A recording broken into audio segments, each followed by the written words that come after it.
ஐந்து கரத்தினை ஆணை முகத்தினை இந்தி நிலம்பரை போல மீற்றினை நந்தி மகந்தனை நான் கொழுந்தினை குந்தியில் வைத்தடி போற்றுகின்றேனே. சிம்மராசி நேயர்களே, உங்களுக்கு இந்த ஜூலை மாதம் எப்படி இருக்க போகிறது என்று பார்ப்போம். சிம்மம் ராசி மண்டலத்தின் 5வது ராசி. இதன் அதிபதி சூரிய பகவான் ஆவார். ஜூலை மாதம் தொடங்கும் பொழுது உங்கள் ராசி அதிபதியான சூரிய பகவான் ராசிக்கு 11ஆம் இடத்தில் பலமாக அமர்ந்துள்ளார். இதனால் ஜூலை மாதம் 17ஆம் தேதி வரை எடுத்த காரியங்களில் வெற்றியையும் நன்மையையும் அடைவீர்கள்.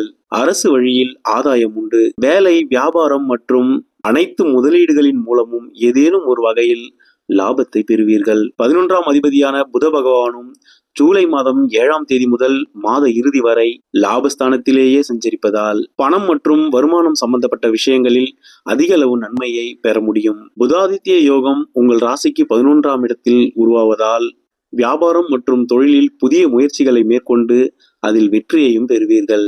தந்தை மற்றும் அரசு சம்பந்தப்பட்ட வழியில் உங்களுக்கு வரவேண்டிய தொகை இம்மாதத்தில் வந்து சேரும்.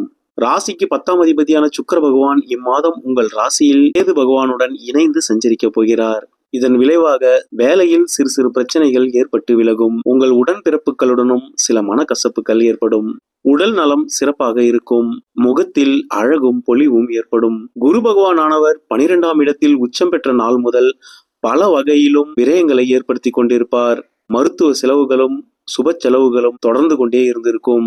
அவர் ஜூலை மாதம் 14ஆம் தேதி அஸ்தமன நிலையை அடைகிறார். குரு பகவான் பலம் இழப்பதால் இது நாள் வரை உங்களுக்கு ஏற்பட்டு கொண்டிருந்த மருத்துவ செலவுகள், வீண் செலவுகள், விரயங்கள் குறையும். விரயஸ்தானம் பலவீனப்பட்டு லாபஸ்தானம் பலம் பெறுவதால் இம்மாதம் சிம்மராசி நேயர்களுக்கு ஆதாயங்கள் அதிகரிக்கும். ஜூலை மாதம் 17ஆம் தேதிக்கு பிறகு சூரிய பகவான் உங்கள் ராசிக்கு 12ஆம் இடமான விரயஸ்தானத்தில் மறைவதால் எதிலும் சிறிது விழிப்புடன் இருப்பது நல்லது. இம்மாதம் புதிய முதலீடுகள் எதையும் மேற்கொள்ள வேண்டாம். தந்தை மற்றும் குழந்தைகள் வழியில் சில மனக்கசப்புகளும் செலவுகளும் இருக்கும். சனி பகவான் உங்கள் ராசிக்கு 8ஆம் இடமான அஷ்டமஸ்தானத்தில் சஞ்சரித்து வருவதால் வண்டி வாகனங்களில் பயணிக்கும் பொழுது மிகுந்த கவனமாக இருக்க வேண்டும். பிறருக்கு கடன் வாங்கி கொடுப்பது, ஜாமீன் கையெழுத்திடுவது போன்றவற்றை முற்றிலும் தவிர்த்து விடுங்கள்.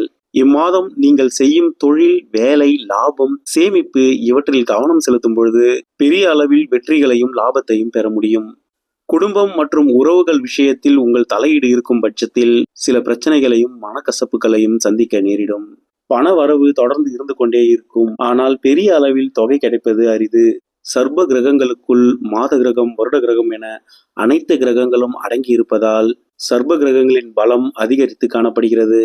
எனவே தொடர்ந்து விநாயகரை வழிபட்டு வருவதும், சனிக்கிழமை ராகு கால நேரத்தில் கால பைரவருக்கு விளக்கேற்றி வழிபட்டு வருவதும் இம்மாதத்தில் தேவையற்ற இழப்புகளும் பிரச்சனைகளும் ஏற்படுவதை தவிர்க்கும். சிம்மராசி நேயர்களே, இறைவனின் துணை என்றும் உங்களுக்கு இருக்கட்டும். நன்றி.